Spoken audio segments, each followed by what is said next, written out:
teoría de la nulidad expresa. Nulidades limitadas establecidas por el legislador en la ley. Pero lo que profesa la teoría de la nulidad implícita es que si bien debe limitarse la nulidad o la posibilidad de evitar una nulidad dentro de los juicios, dentro de los procesos, el legislador no puede contemplar todas estas causales de nulidad. Y por lo tanto, miren lo importante de esto, se entiende que las causales de nulidad previstas en la ley no son exhaustivas.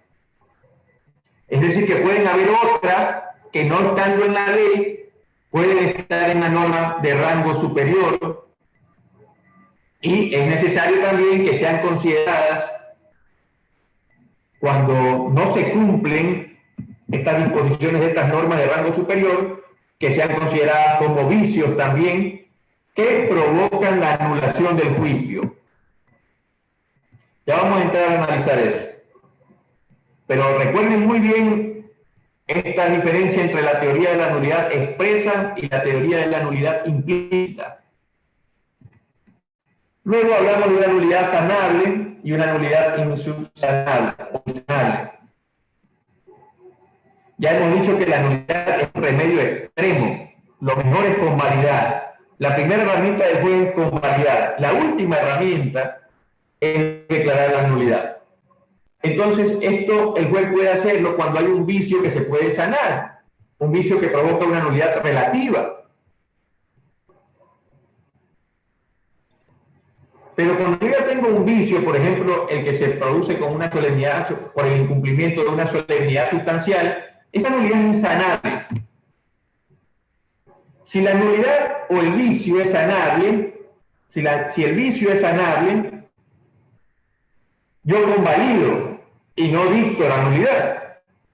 Pero si el vicio es insanable, el juez tiene la obligación de dictar la nulidad dentro del proceso. Tiene la obligación de invalidar el acto o el proceso. La nulidad procesal absoluta y la nulidad procesal relativa. La nulidad procesal absoluta es la que invalida todo el proceso. Por ejemplo, cuando hay falta de jurisdicción. Ya vamos a ver qué es la jurisdicción y por qué se invalidaría todo el proceso. Y la nulidad procesal relativa es aquella que invalida una parte del proceso.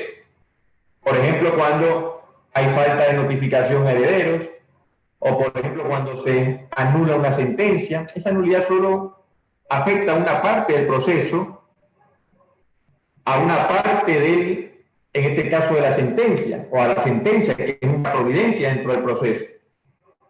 Pero no afecta a todo el curso del proceso, como si lo vimos en la nulidad procesal absoluta.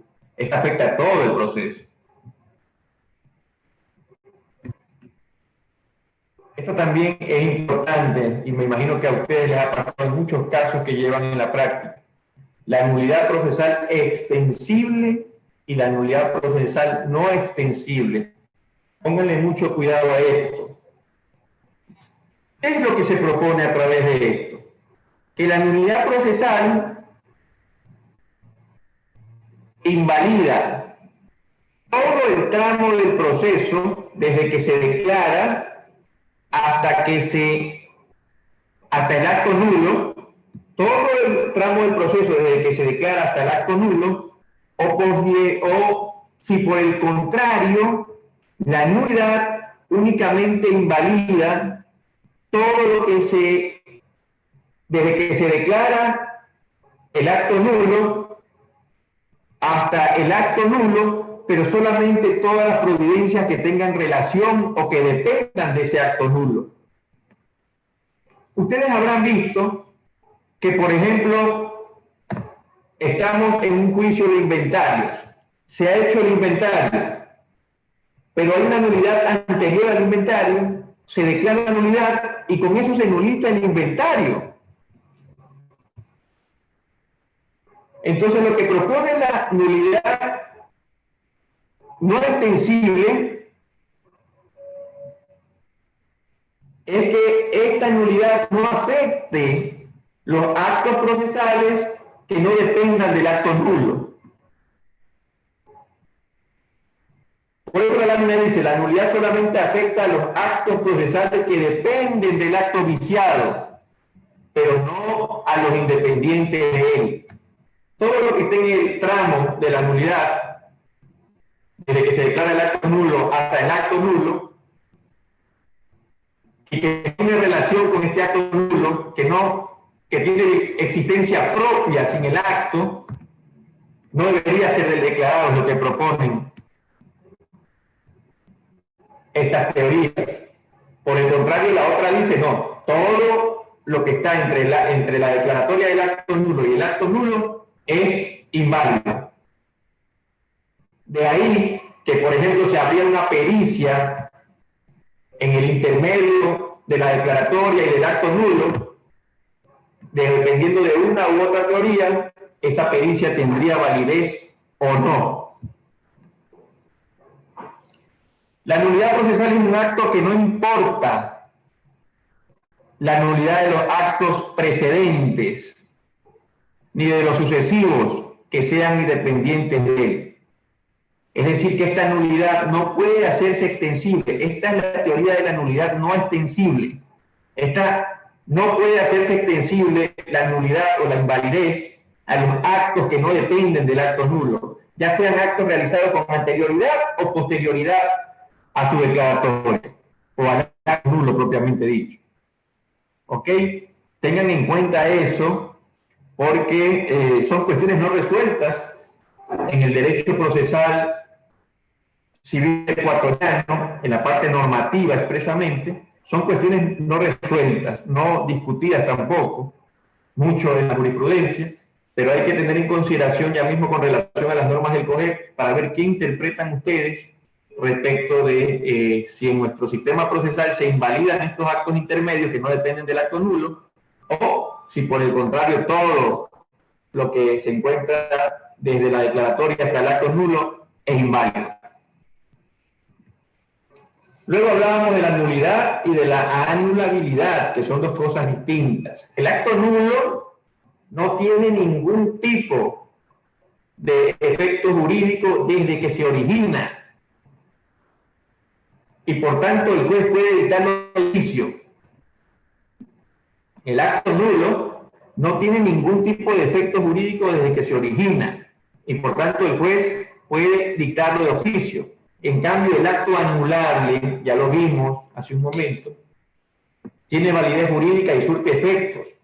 Y está vivo mientras la actuación de una de las partes no impugne su validez o su convalidación.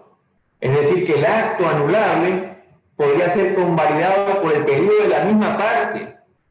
Y si es convalidado, ya no es nulo, ya no anula el proceso.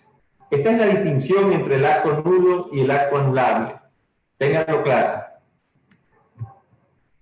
¿Cuál es el efecto de la nulidad? Aquí ya entramos a analizar las cuestiones relacionadas con el Código Orgánico General de Procesos.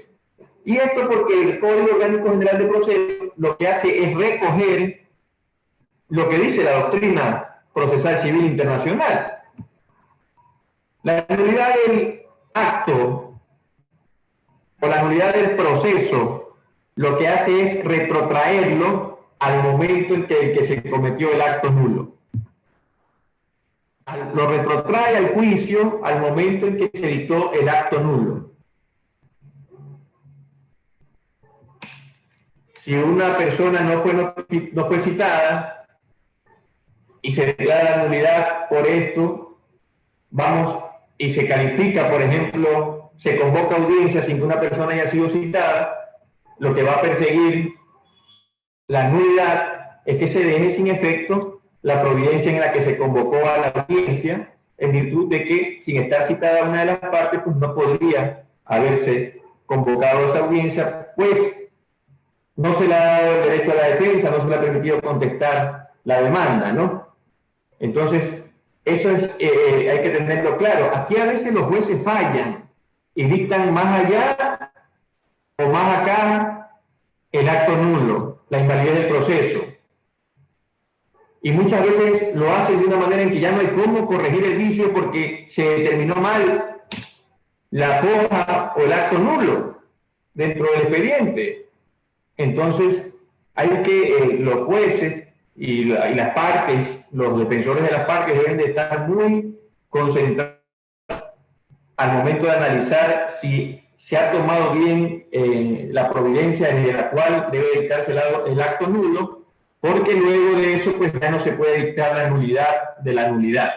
Entonces hay que tener muy claro eso, y cuando haya una nulidad dentro del proceso hay que verificar que el juez la dicte correctamente desde el momento en el que se comete el acto nulo.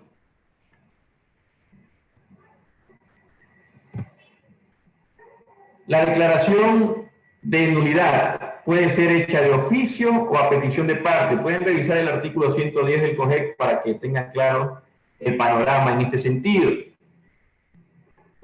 Ya se declara de oficio por violación de solemnidad sustancial. Ojo, cuando se declara de oficio por violación de solemnidad sustancial o por pedido de parte en las audiencias respectivas cuando constituya fundamento del recurso de apelación o de casación, debería decir ahí, no de nulidad. Vamos a modificarlo. Listo. Cuando se constituya como fundamento del recurso de apelación o de casación. Pero si ustedes revisan el artículo 110, van a tener un poco más clara la película de quién debe declarar la nulidad y en qué circunstancias. ¿Ok? Aquí lo que he hecho es recoger muy rápido el contenido de ese artículo. Impedimento para declarar la nulidad. Pueden revisar el inciso final del artículo 111 del COGEP. Hay circunstancias en las que por A o B motivo el proceso sube a segunda instancia. Por ejemplo, vamos a suponer que yo dicté una sentencia dentro de un proceso. Alguien me apeló de la sentencia y cuando sube el proceso, la Corte se da cuenta que yo no he notificado la convocatoria a la audiencia. Este tribunal actuén o tribunal de alzada declara nulo el proceso por no haber convocado yo a la audiencia. Pero cuando yo ya tengo el proceso nuevamente en mis manos y reviso, me doy cuenta que tampoco he citado o que no se ha citado correctamente a una de las partes. Entonces me encuentro impedido de dictar una nulidad más atrás de la que ya ha dictado la Corte Judicial, en este caso, si estamos hablando de un caso de primer nivel que ha sido apelado. Por eso el inciso final del artículo 111 nos indica: los procesos conocidos por la o el juzgador superior, sin que se haya declarado la nulidad, no podrán ser anulados por los juzgadores inferiores, aun cuando hayan observado después que ha faltado alguna solemnidad sustancial. Clarito, clarito lo que les estoy mencionando. Ojo con eso cuando un juez quiera dictarles una nulidad anterior a la que ha dictado un juez de alzada. Ojo con eso. Está imposibilitado de hacerlo el juez. Luego hablábamos nosotros, y esto desde el principio, de las nulidades de fuente legal, sobre la jurisdicción. Vamos a verlas muy rápido porque ya no nos queda mucho tiempo. La jurisdicción. Bueno, vamos a hacer un receso de 5 minutos ahora hasta las 7:15 para poder estar frescos y analizar estas nulidades de fuente legal y la de fuente constitucional, y concluimos con la acción de nulidad de sentencia ejecutoriada pero no ejecutada. ¿Ok? Tenemos 5 minutos para hacer un descanso.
Bien, vamos a continuar con el estudio porque ahí estamos, hemos iniciado tarde, no podemos perder mucho tiempo.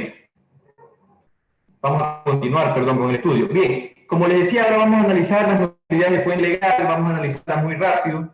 Esto se enseña ampliamente en las carreras de Derecho, en pregrado, y estimo que ustedes ya lo conocen, pero de todas maneras vamos a ir hablando un poco concretamente de estas causas, estas solemnidades sustanciales que provocan nulidad, pero alegando el contenido más importante de estas solemnidades. Las nulidades de fuente legal están dadas por la transgresión de las solemnidades sustanciales comunes a todos los procesos. Es decir, la ley establece unos ciertos presupuestos mínimos al proceso para considerar que este es válido. Si se violenta uno de esos presupuestos mínimos de ese proceso, el proceso es inválido y por lo tanto hay que declararlo nulo. Ya vimos que este tipo de nulidades puede ser declarado de oficio por el juez. Es su obligación hacerlo. Entonces, en primer caso, el artículo 107 del COGEC, por si acaso, es el que contiene las nulidades procesales. Artículo 107 del COGEC es el que contiene las solemnidades sustanciales, que si se transgreden se convierten en nulidades o en causales de nulidades. La jurisdicción. ¿Qué es esto de la jurisdicción? Ustedes van a encontrar conceptos muy amplios sobre jurisdicción y van a encontrar conceptos restringidos sobre jurisdicción.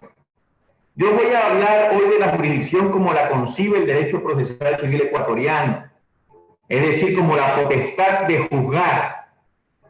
Entonces diríamos que cuando alguien no tiene esa jurisdicción, no tiene esa potestad de juzgar y lo hace, invalida el juicio.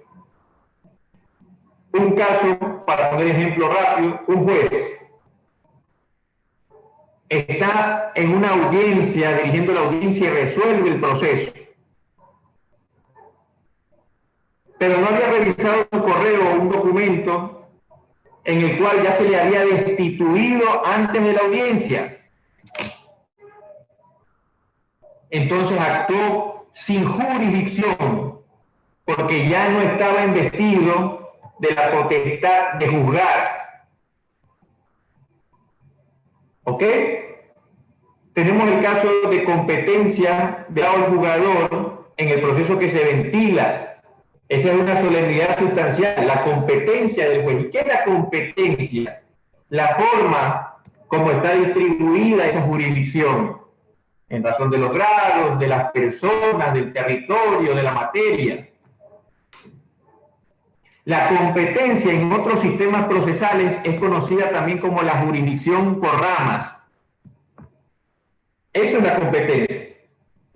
Entonces, cuando un juez es incompetente en razón de la persona, de los grados, de la materia o del territorio, y conoce un proceso, lo invalida.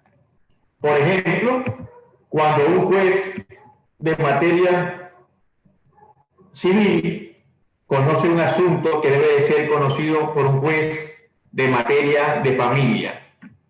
A veces es fácil advertir estos casos, pero a veces tienen un contenido complejo.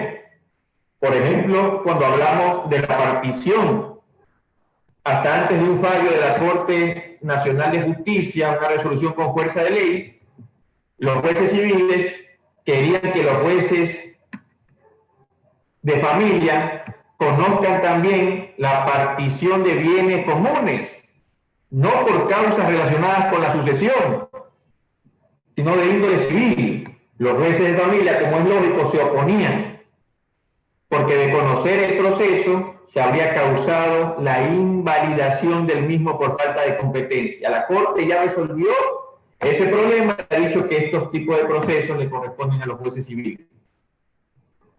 La legitimidad de personería, esa es una solemnidad sustancial.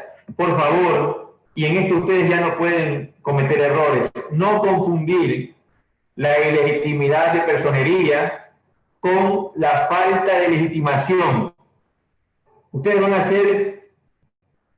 van a tener una diplomatura en Derecho Procesal Civil, van a ser expertos litigantes.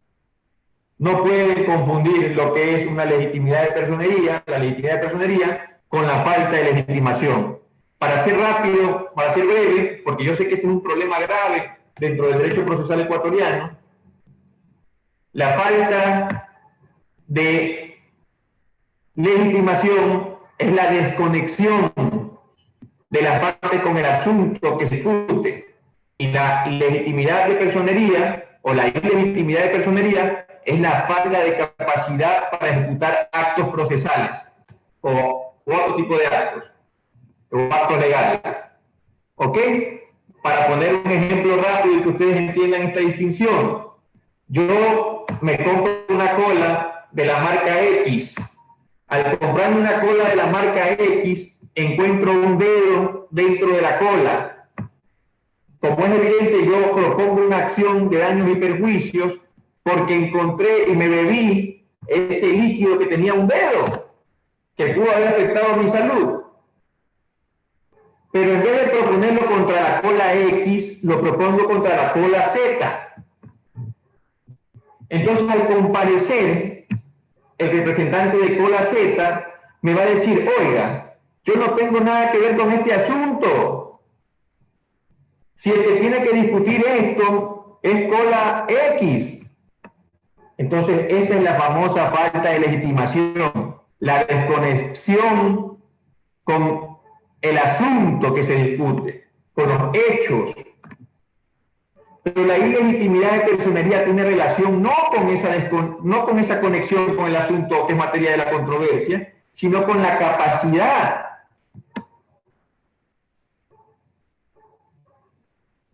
Es decir, que hay legitimidad de personería cuando la persona que ejecuta los actos procesales puede hacerlo por sí misma o está facultada por la ley, por algún documento, para hacerlo en beneficio de otra persona.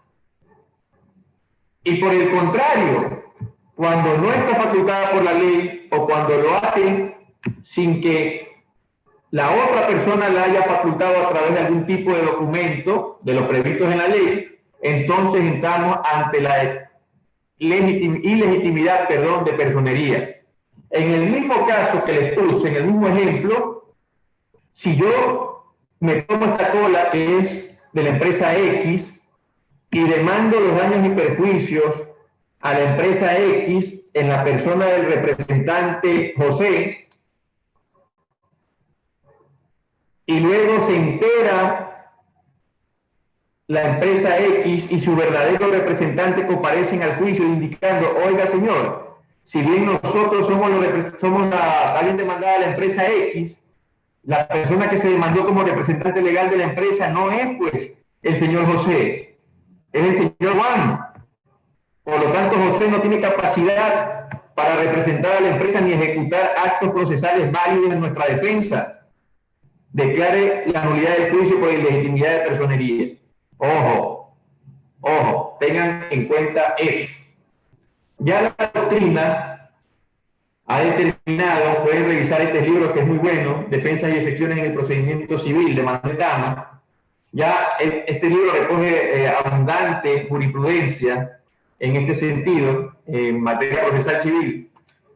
Ya la jurisprudencia y la doctrina han determinado las causales de ilegitimidad de personería.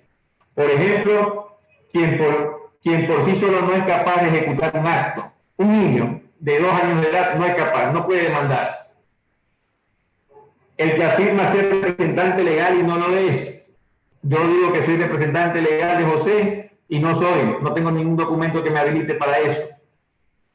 El que afirma ser procurador y no tiene poder. Yo digo que soy procurador judicial de Juan, pero Juan nunca me ha entregado a mí ninguna procuración judicial. No puedo justificar que soy procurador judicial en el juicio. El procurador cuyo poder es insuficiente. Comparezco a juicio con poder, pero no tengo cláusula para transigir. Ese poder es insuficiente. El que afirma ser procurador y no tiene poder. Lo mismo que les vengo manifestando. Esas son las causas de ilegitimidad de personería. Cuando no hay citación con la demanda, la citación con la demanda es una solemnidad sustancial. Si no se ha citado a la parte demandada o a quien lo representa, nulidad del proceso, siempre y cuando la parte no haya comparecido al juicio y haya convalidado el acto nulo. Ojo con eso también, que es importante. Ya dijimos que por regla general todo el proceso debe convalidar. El juez siempre va a tomar como primera herramienta la convalidación y por excepción va a anular el juicio. La notificación a las partes con la convocatoria de audiencia también es una solemnidad sustancial en el proceso oral. Si alguien no me convoca a la audiencia, ¿cómo puedo hacer valer mis derechos? ¿Cómo puedo practicar mi prueba? ¿Cómo puedo alegar? ¿Cómo puedo fundamentar mis excepciones? ¿Cómo puedo impugnar el proceso con invalidez? ¿Cómo puedo apelar? Evidentemente, si alguien no me convoca a la audiencia, es nulo el juicio. Si no me notifican con la sentencia, también es nulo el juicio. ¿La nulidad será de la sentencia o no? ¿Solo de la sentencia o de todo el proceso? Si alguien no me notifica con la sentencia, ¿es nula toda la sentencia? ¿Es nula la sentencia? ¿Es nula el proceso? ¿Es nula la instancia? ¿Qué es nulo? ¿Cómo retrotraigo? Si el Tribunal Superior se entera, ¿cómo declaro la nulidad yo de eso? Declaro la nulidad de la sentencia. No, lo que yo voy a decir es que se le notifique la sentencia, que es nulo el proceso porque no se le ha notificado la sentencia, que se le notifique la sentencia y que continúe la sustanciación del juicio. Ojo con eso, ahí me he tocado yo casos en los que el tribunal de alzada nulita la sentencia por esta cuestión. En vez de darse cuenta, identificar que dentro de esa sentencia lo que no se ha fallado con la argumentación, no se ha fallado con nada que tenga que ver con el juez, sino que es la secretaria la que no ha notificado la sentencia o lo ha notificado mal. Por lo tanto, la la invalidez, radica únicamente en que no se ha notificado la sentencia. ¿Y cómo se corrige ese vicio? Notificándola, no declarando nula la sentencia. Una causa de nulidad también es una solemnidad sustancial, es la conformación del tribunal con el número de juzgadores que la ley prescribe. Contrario sensu, si no se cumple esta solemnidad, hay nulidad. no puede también conformarse en un tribunal de apelación con 2 jueces o un tribunal de apelación con 5 jueces porque alguien le dio la gana. La ley dice que serán 3 jueces y 3 jueces tienen que estar en ese momento en el que nosotros vamos a fundamentar, o tienen que ser sorteados para que conozcan la segunda instancia o la tercera instancia. ¿Ok? Es como el primer nivel, no puede haber en la audiencia 2 jueces. O sea, tiene que haber uno que es el que ha sido sorteado porque así lo determina la ley.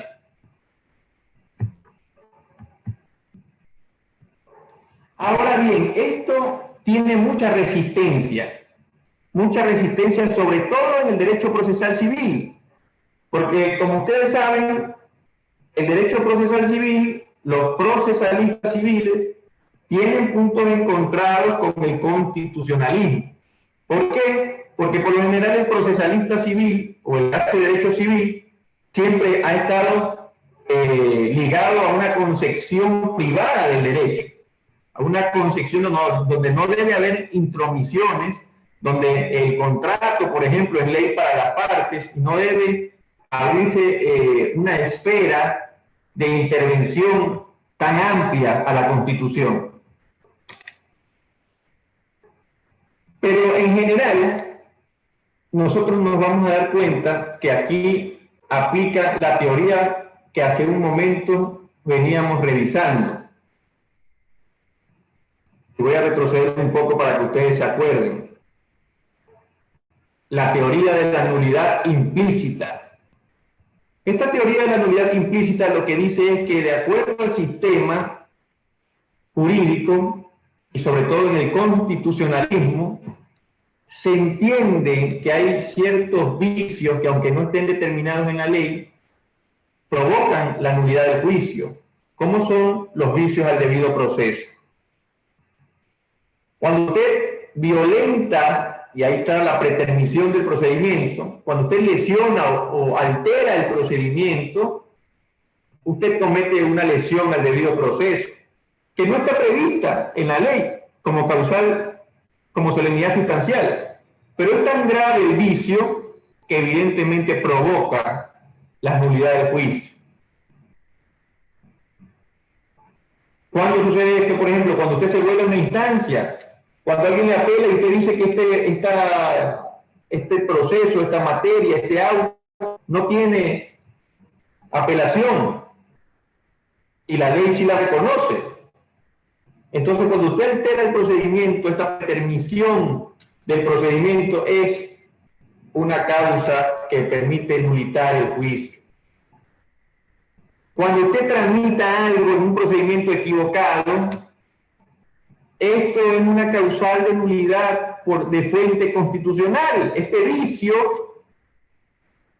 afecta a derechos constitucionales. No podía usted tramitar en procedimiento sumario lo que la ley dice que debe ser tramitado en procedimiento ordinario, porque limita el derecho a la defensa de las partes. ¿Cómo corrijo eso? Invalidando el juicio. Y ojo, las partes no pueden ponerse de acuerdo para tramitar en el procedimiento que le dé la gana una acción, porque la ley es la que determina el procedimiento en el que debe tramitarse una acción, y el Código Procesal Civil ecuatoriano es parte del derecho público, y el derecho público es indisponible para las partes. No podemos pactar nosotros violentar normas de derecho público. Otro también es la motivación de las sentencias. No está prevista como una solemnidad sustancial, sí la recoge el Código en el artículo 89 del Código Orgánico General de Procesos, pero es una nulidad evidentemente de fuente constitucional. A través de la motivación, lo que queremos es evitar la arbitrariedad del juez. Tengan en cuenta todo lo que les estoy manifestando porque les puede servir como un argumento para que en su momento ante un tribunal de apelaciones o de casación puedan invalidar el juicio. Muchas veces invalidar el juicio es importantísimo porque nos permite nuevamente reactivar desde el inicio nuestro ejercicio de defensa, nuestro ejercicio de contradicción, etc. Ahora sí entramos muy rápido a la acción de nulidad ejecutorial. Pueden revisar ustedes más extensamente en el artículo 112 del Código Orgánico General de Procesos. Hemos visto ya que la falta de competencia es una nulidad sustancial a los procesos. Pero cuando ya la sentencia se ha ejecutoriado, es decir, que ya está en firme, ya no puedo yo pedir que se declare nulo el proceso. Entonces, ¿qué es lo que tengo ahí? La acción de nulidad ejecutorial. La acción de nulidad ejecutorial. De sentencia ejecutoriada. La acción de nulidad de sentencia ejecutoriada, perdón. La acción de nulidad de sentencia ejecutoriada. Cuando hay ilegitimidad de personería, también, si ya no se ha declarado porque la sentencia está ya ejecutoriada, puedo solicitar también la nulidad de la sentencia vía acción. Ojo, vía acción, ya no en el mismo proceso, vía acción, en otro proceso. Cuando no se ha citado correctamente a una de las partes, perdón, a la parte demandada, a uno de los integrantes de la parte demandada, también puedo solicitar la nulidad de la sentencia y por ende del proceso. Ya vimos cuándo se lesiona de esta manera el proceso. Y también cuando no se me ha notificado con la convocatoria de las audiencias o la sentencia, puedo solicitar la nulidad del proceso. Perdón, la nulidad de la sentencia ejecutoriada. Puedo solicitar la nulidad de la sentencia ejecutoriada. Con una particularidad, o con, mejor dicho, con varias particularidades, que puedo solicitar la nulidad de la sentencia ejecutoriada por falta de competencia, siempre y cuando no lo hayamos discutido como excepción previa. Si ya lo discutimos como excepción previa en el proceso principal, ya no procede la acción de nulidad de sentencia ejecutoriada. En el caso de la ilegitimidad de personería es lo mismo.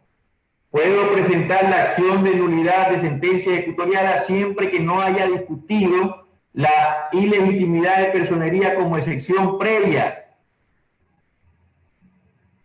Lo mismo sucede con la falta de citación. Puedo accionar la nulidad de la sentencia ejecutoriada siempre y cuando la parte demandada no haya comparecido al proceso, no haya ejercido su defensa. Si compareció y convalidó la falta de citación, ya no puede demandar la nulidad de sentencia ejecutoriada. O bien puede demandarla, pero va a ser desestimada la pretensión. Lo mismo cuando no se me ha notificado una audiencia o la sentencia. Cuando no se me ha notificado una audiencia, siempre que yo no haya comparecido a la audiencia. Si no se me notificó una audiencia y yo comparecí, convalidé el vicio. Si no se me notificó la sentencia y yo la impugné dentro del término oportuno, convalidé el vicio. Mucho ojo con todo esto. Mucho ojo con todo esto para que no interpongan acciones inoficiosas y hagan gastar recursos innecesarios a sus clientes. Requisitos para interponer esta acción. Que la sentencia no haya sido ejecutada. Si la sentencia ha sido ejecutada, no hay nada que hacer. A menos que por vía constitucional se pueda interponer una acción extraordinaria de protección, por ejemplo, en los casos en que una persona no ha sido notificada, no ha sido citada con la demanda o no ha sido notificada la sentencia. Ojo con eso. Porque si alguien no fue citado o alguien no fue notificado con la sentencia, ¿cómo iba a saber el término que tenía para interponer la acción extraordinaria de protección? Entonces ese término empieza a ser computado desde el momento en el que yo me enteré de que existía esta sentencia. Ya la Corte se ha pronunciado sobre eso. ¿Quién es competente? Es competente el jugador de primer nivel, de la misma materia. Manuel Arévalo, juez de familia, falla. Yo considero que la sentencia que ya se ejecutorió es nula. Interpongo ante el mismo juzgado de la familia la acción de nulidad de sentencia ejecutoriada para que otro juez de esta misma unidad sea quien conozca. La acción de nulidad de sentencia ejecutoriada no impide la ejecución del fallo. Ojo, la acción de nulidad de sentencia ejecutoriada no impide la ejecución del fallo principal. En cuanto a esta nulidad de fuente constitucional, quiero ya para terminar esto hacer referencia a la falta de motivación o a los vicios de motivación de la sentencia. La Corte Constitucional ha determinado cuándo se entiende que una sentencia se encuentra motivada. Y ha dicho que una sentencia se encuentra motivada cuando cumple 3 requisitos: razonabilidad, lógica y comprensibilidad. Razonabilidad, lógica y comprensibilidad. Cuando la sentencia o el auto cumple estos requisitos, miren que esta motivación no solamente debe de ser de los jueces, no, es de cualquier funcionario público que emita actos en contra de los administrados, por ejemplo.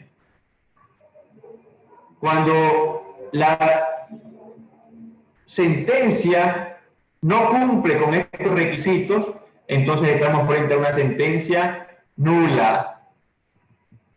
Vamos a ver lo que dice la Corte Constitucional en la sentencia que les traigo a colación.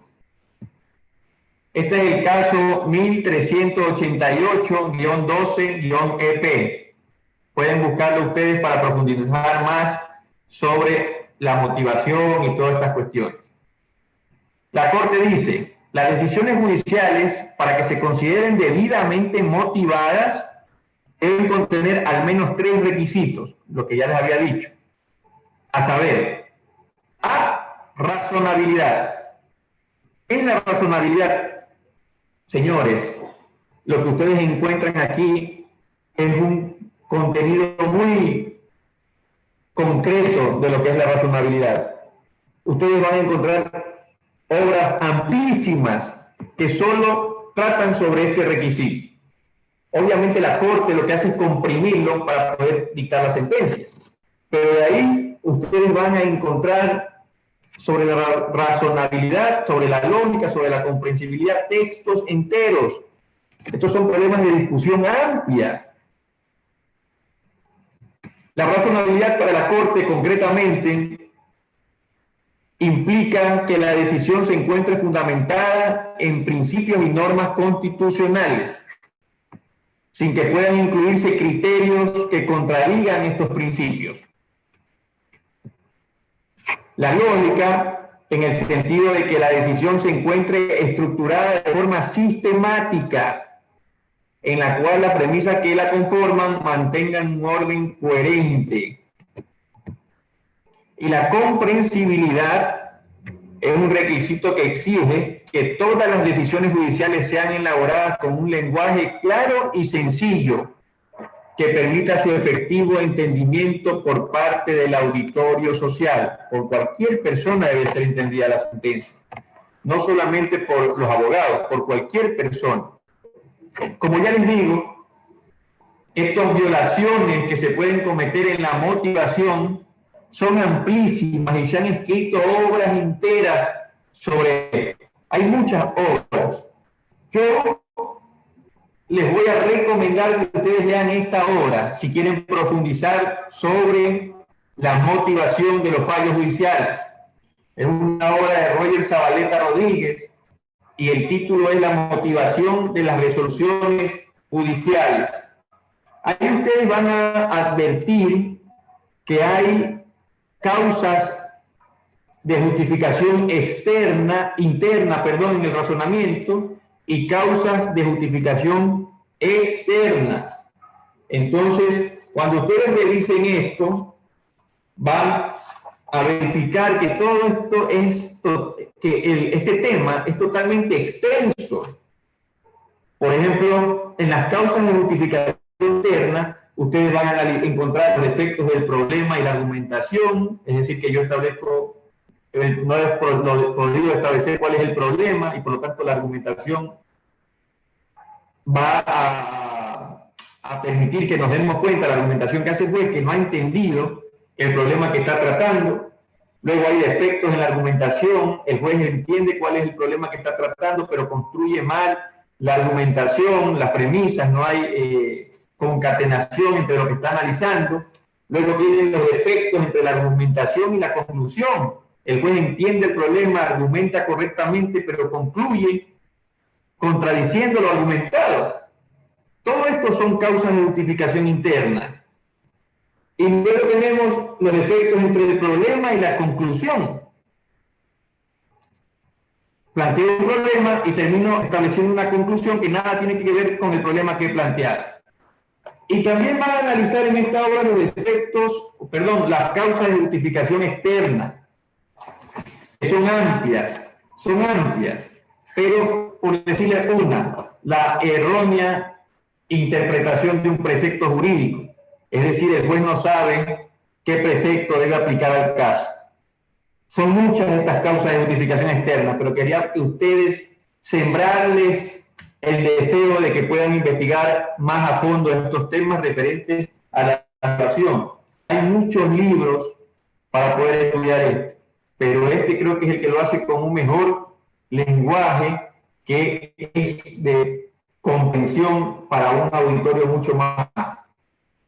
Bien, con ello, señores, hoy concluimos. Qué fructífero que ha sido todo esto, no solamente para ustedes, sino también para mí, profundizar sobre estos temas, conversar con ustedes sobre estos temas, absolver sus consultas que muchas veces me obligan a investigar un poco más sobre estos temas. Pero la principal satisfacción de todo esto es que todos quienes nos encontramos reunidos todos los días para evacuar los módulos de esta clase y los otros módulos, estamos haciendo un esfuerzo real por contribuir a la cultura jurídica de este país, por mejorar la cultura jurídica de este país, por mejorar nuestra cuestión, nuestro sistema procesal, por mejorar la administración de justicia. Si nosotros somos mejores abogados, vamos a tener una mejor administración de justicia. Si nosotros permitimos cualquier arbitrariedad del juez porque no conocemos derecho, entonces estamos solapando esos defectos de los sistemas procesales, de los sistemas jurídicos.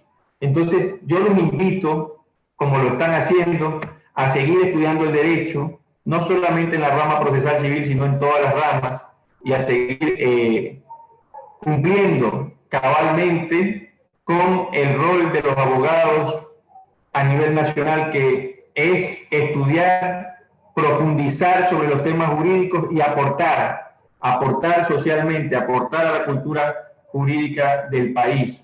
No se olviden ustedes que nuestro éxito profesional tiene que ser totalmente concordante con el éxito para la justicia y para la paz social. Espero que haya sido de su agrado toda esta charla que hemos mantenido durante toda la semana.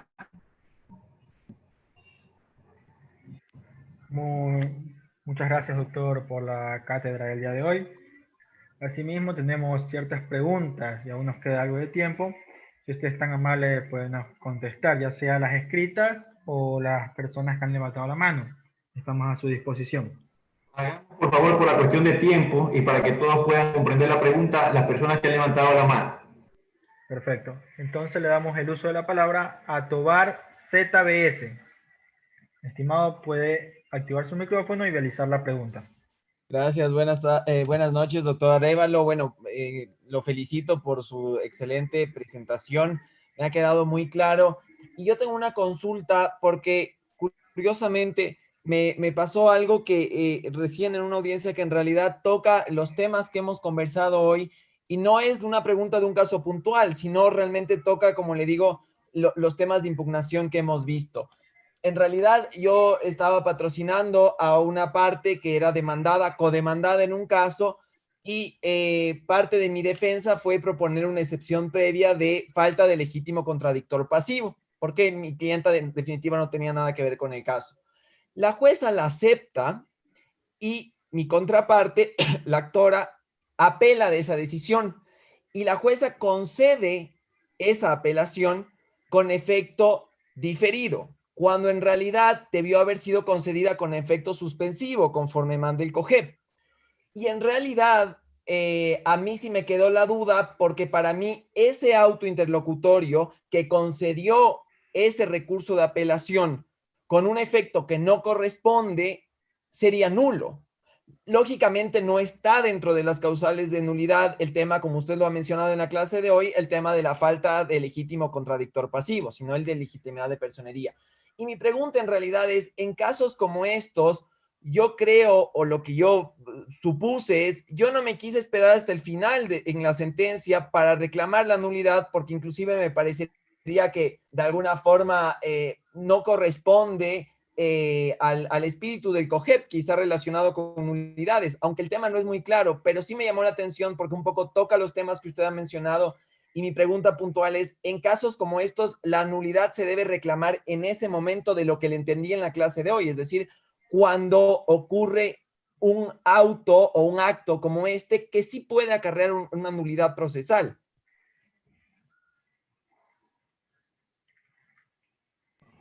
Claro, por eso yo les decía que este tipo de violaciones debe de reclamarse hasta antes de sentencia, hasta antes de que estemos en audiencia y del pronunciamiento. Ahora, lo que yo encuentro aquí es que tú vas a tener un obstáculo. Y este obstáculo es en el sentido de que la persona que está cometiendo la violación es el juez. No te va a permitir que tú subas, no, primero te va a declarar el acto nulo, ¿no? Porque sería decirse. Y en segundo lugar, no te va a permitir que subas el expediente hasta que haya decisión final, porque si lo subiría, contradice el efecto en el que ha sido concedido, en el que ha sido concedida la apelación. Entonces, lo único que podría suceder en ese juicio es que, como tú bien lo indicas, si es trascendente la violación, la Corte, al momento de conocer la decisión final, si es que la apelas, porque no te olvides que puede ser que al final tú no apeles la decisión final, claro, y se entonces que han muerto, por decirlo así, todas las apelaciones en efecto diferido. Entonces, supongamos que la sentencia te causa un gravamen y tú lo apelas. Entonces, el tribunal de alzada es el que va a decidir si la violación que se ha cometido en relación con el efecto en el que debió ser concedido el recurso de apelación provoca o no un gravamen que es trascendente para la decisión. No te olvides de esto. Te decía yo que no basta que se cometa un vicio en el procedimiento, no basta que se infrinja una solemnidad, no basta que se cometa un error procesal que cause un gravamen, perdón, un error procesal en el juicio, sino que este error procesal, este vicio, termine por ser trascendente para lo decidido. Entonces, no conozco tu caso en concreto, no sé si es un caso inventado, un caso que lo tienes en la práctica, pero esto es sobre lo que va a analizar el Tribunal Superior. Si es que existiera el vicio, va a analizar si el vicio es trascendente, porque no podemos entrar en una conflictividad por demás. Si la sentencia no va a ser alterada si se corrige el vicio, no tendría ningún sentido que lo declare. Aunque puedo hacer el respectivo llamado de atención al juez si hubiera concedido un recurso en un efecto que no le corresponde. Perfecto. Con eso te queda claro. Muy amable, muchas gracias. Ok, continuamos con la sección de preguntas. Abrimos paso a Luz Ojeda Pluas. Estimada, puede activar su micrófono y realizar la pregunta respectiva. Muy buenas noches, doctor. ¿Se me escucha? Perfectamente. Ya, gracias. Antes que nada, pues felicitarlo al doctor, al exponente, por su tan grandiosa materia que nos ha dado y nos ha abierto más a muchas expectativas que nos quedan, ¿no? Mi pregunta va dirigida, es un caso que no es del COGEC, sino con el Código de Procedimiento anterior. Hay un caso que después de que ha transcurrido 2 años de haberse dictado y ejecutoriado un mandamiento de ejecución, se puede presentar un escrito, simplemente un escrito, no como acción de nulidad, un escrito solicitando la nulidad de todo lo actuado hasta el mandamiento de ejecución, porque se descubre que no se despachó el escrito de impugnación del informe pericial. ¿Puede presentarse después de 2 años un escrito solicitando nulidad del mandamiento de ejecución? Gracias.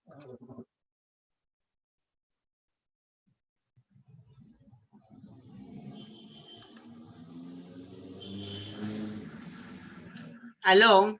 Doctor, ¿se encuentra? ¿Se escucha? Sí, se escuchó totalmente la pregunta. Tal parece que el doctor tuvo algún problema con su computador.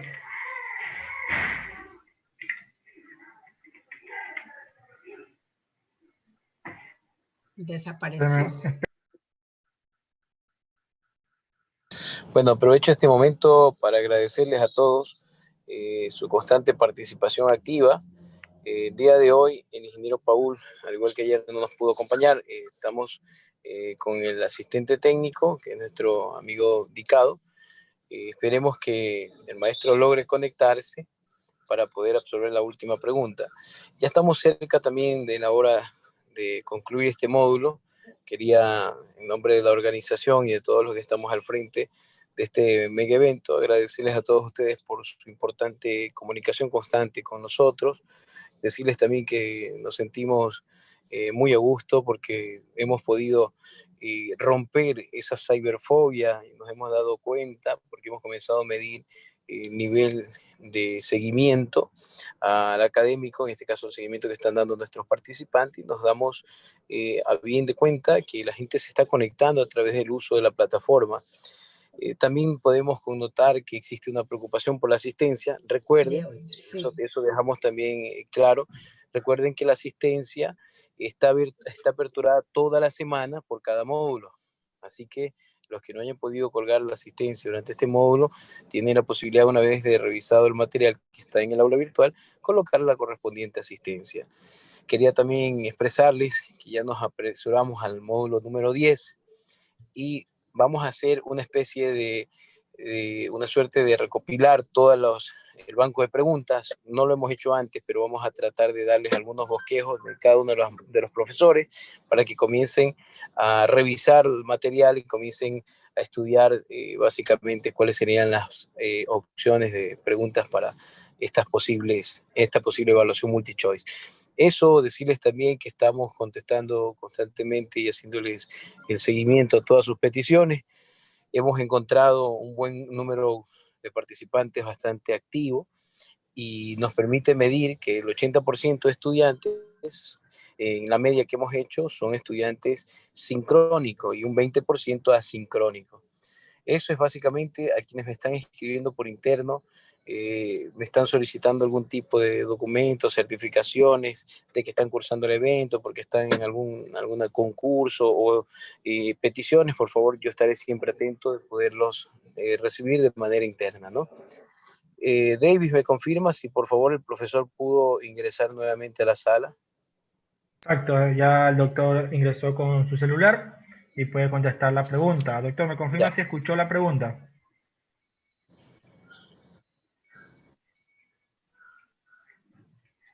Doctor, ¿se encuentra?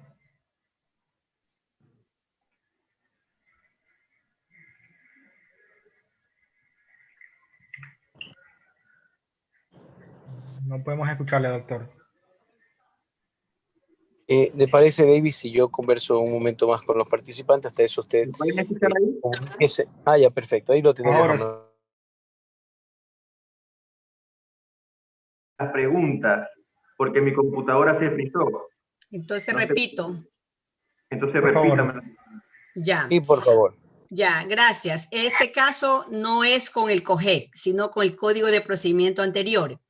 La pregunta, el caso es este, que después de 2 años de haberse dictado y ejecutoriado el mandamiento de ejecución, se puede presentar un escrito solicitando la nulidad de todo lo actuado hasta el mandamiento de ejecución, porque se descubrió que no se despachó el escrito de impugnación del informe pericial.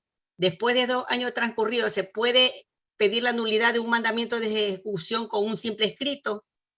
No, imposible. Hemos analizado durante todas estas charlas la oportunidad para poder interponer los recursos y hemos visto que el legislador en todos los sistemas procesales y en todos los tipos de recursos ha determinado un tiempo prudencial para que estos se puedan ejercer. Y cuando ya no se ejercen dentro de ese tiempo que el legislador ha determinado a través de la ley, esta posibilidad precluye. ¿Qué quiere decir esto? Que ya no nos encontramos facultados para poder interponer ese recurso porque estamos fuera de tiempo ya. Ya la etapa se ha cerrado. Gracias, doctor. Peor aún si han pasado 2 años, pues, ¿no? 2 años, claro. Y eso le cuento porque es un hecho real que ocurrió. Me gustaría que pasemos a la siguiente pregunta porque se nos acaba el tiempo. Davis, por favor. Muchas gracias. Ahora continuamos con la siguiente pregunta. En este caso abrimos el paso a María Angélica. Estimada María Angélica, por favor, active su micrófono y establezca la pregunta respectiva. Buenas noches, ¿me escucha? Perfectamente. Gracias, doctor, por toda su exposición. Mi pregunta es la siguiente. En un proceso que ya está en fase de ejecución, en remate, en la parte demandada fue citada por la prensa, por lo que nunca se entró el proceso. Y el proceso es ya cosa juzgada. Entonces, el demandado comparece a ese proceso que está ya en fase de remate en ejecución, a alegar que el procedimiento es cosa juzgada, por lo cual el juez no puede seguir sustanciándolo ni embargando. En ese sentido, por el demandado haber comparecido a decirle, a informarle al juez que ese proceso que él sustanció era cosa juzgada, ya no puede interponer la acción de nulidad de sentencia aparte porque ya se dio como por notificado. Pero ya ejecutaron la sentencia. La sentencia está ejecutoriada y está en fase de ejecución, o sea, está... A ver, lo que exige la ley para poder interponer la acción de nulidad es que la sentencia se encuentre ejecutoriada y no ejecutada. No confundamos ejecutoria con ejecución.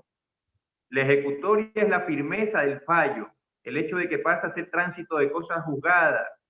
Exacto. Y la ejecución es el hecho de que lo decidido en la sentencia ya se ha materializado. Ahora, cuando tenemos una sentencia ejecutoriada, pero no ejecutada, estamos totalmente habilitados para poder demandar la nulidad de sentencia ejecutoriada. ¿Ok? Obviamente si tenemos una causal válida, ¿no? Si estamos dentro de las 3 causales que ya vimos hace un momento, cuando explicamos frente a qué causales procede la acción de nulidad. Claro, doctor, lo que pasa era que como usted explicaba que si en el proceso yo voy a presentar la acción de nulidad de sentencia por falta de citación y tengo mis pruebas, pero ya en esa sentencia yo me doy por citado dentro de ese proceso alegando que era cosa juzgada y usted acaba de indicar al final que ya como me di por citado, ya me di enterado, entonces ya comprensa el proceso y ya no estaba facultado para presentar la acción. No, yo no dije eso. Lo que dije es que una persona sea por citada y ejerce su defensa. Ok. Dentro del proceso compareció, lo citaron mal, pero usted o no lo citaron, pero usted compareció, presentó contestación, presentó excepciones, alegó, hizo todo lo que hubiera hecho como si hubiera sido citada, entonces no tiene sentido ya la acción de nulidad de sentencia. Ok. Pero si usted está compareciendo después de que ya se ha dictado la sentencia y de que esa sentencia está ejecutoriada, se entiende que no realizó defensa, que no contestó la demanda, que no pudo alegar, que no pudo contradecir, y todo esto porque no fue citado. Por eso se decidió de tal manera, y por eso yo recién comparezco al juicio después de que la sentencia está ejecutoriada. Quiere decir que estoy totalmente habilitado, que tengo una causal suficiente para poder demandar la nulidad de la sentencia ejecutoriada. Muchísimas gracias, doctor. Muy bien, el tiempo ha concluido. Muchas gracias, doctor, por contestar las preguntas. Abrimos paso por última vez, al doctor Cristian Mora para que sea clausurando este módulo y dando ciertos avisos, ¿no? Doctor, adelante. Muchas gracias, David. Gracias, querido doctor Manuel Arévalo. También me gustaría que antes de finalizar, tenemos por costumbre siempre darles like al maestro despidiéndolo. Así que nuevamente esta será una semana exitosa, ¿no? Sabemos que estamos ya cursando el módulo 10 la próxima semana y vamos a tener algunas novedades que notificarles en relación al cuestionario, como para que lo comiencen a desarrollar en una forma y una suerte de trabajo adicional, ¿no? También decirles a todos que ya se encuentra notificado el link del registro de la asistencia a la clase del día de hoy. A veces tenemos que tomar decisiones como estas, no notificarles inmediatamente porque queremos desarrollar las medidas de seguimiento tecnológico y vemos que están resultando, están bastante activos y eso nos motiva mucho más a nosotros a hacerles este seguimiento a estas 2 horas de clase diaria. Profesor, en nombre de todos los participantes, en nombre de la organización, de nuestra universidad y en nombre de nuestra misma ciudad, decirle que muchas gracias y que esperamos que en el Congreso, que estamos próximos en el mes de noviembre, también nos pueda acompañar, ¿no? En nombre de todos, decirle nuevamente muchísimas gracias y éxitos en sus funciones. Invítenos, por favor, a seguirlo a través de las redes sociales. Usted que tiene una fanpage bastante amplia, donde está publicando siempre constantemente del apoyo al COGEP, ¿no? Saludos y ya queden sus últimas expresiones, maestro. Bien, muchas gracias, Cristian, por invitarme a poder compartir con ustedes, a enseñar, pero también para aprender. Muchas gracias también a Jorge, que tengo entendido que es artífice también de esta diplomatura. Muchas gracias a todas las personas que están en sistemas, que han colaborado todos estos días. Y por sobre todo, pues a todas las personas que hacen posible este tipo de eventos, que son los estudiantes, que son las personas, los colegas que están interesados en la capacitación constante. En mí tienen un servidor, pueden contactarse conmigo, conversar, no hay ningún problema en hacerlo, obviamente no en relación con casos en que yo me encuentre sustanciando, pero sí podemos hablar académicamente siempre y a través de todo foro. Los invito yo a seguir una página que es importante dentro del sistema procesal civil ecuatoriano, que es una página de Facebook, un grupo de Facebook que se llama Estudiando el COGEC, donde siempre están analizándose temas relacionados con el derecho procesal civil, dado que esa es la naturaleza del Código Orgánico General de Proceso. Pueden seguir ese grupo, es un grupo muy interesante, y también pueden seguirme si les interesa estudiar o profundizar sobre ciertas cuestiones del derecho, como la legitimidad, la capacidad procesal, etcétera, en mi cuenta de YouTube, que la dirección estaba justamente en la parte inferior de las láminas que hemos venido desarrollando en estos días. Sin más que decirles, pues quedo completamente agradecido. Creo que ha sido un grupo muy activo, un grupo muy predispuesto para aprender y también para compartir sus ideas y sus vivencias en el marco del derecho con todos. Tengan una muy buena noche y espero que el curso haya sido de su agrado. Muchas gracias, querido Manuel. Gracias a todos. David, siendo las 20 horas con 7 minutos, declaramos concluida esta jornada del día de hoy. Agradecemos nuevamente al maestro y a todos ustedes que hacen el departamento de TICS, a Paul que se está incorporando, también agradecerles, y a todos ustedes, estimados participantes. Ya nos vemos el día lunes con el 8º mes. ¿No?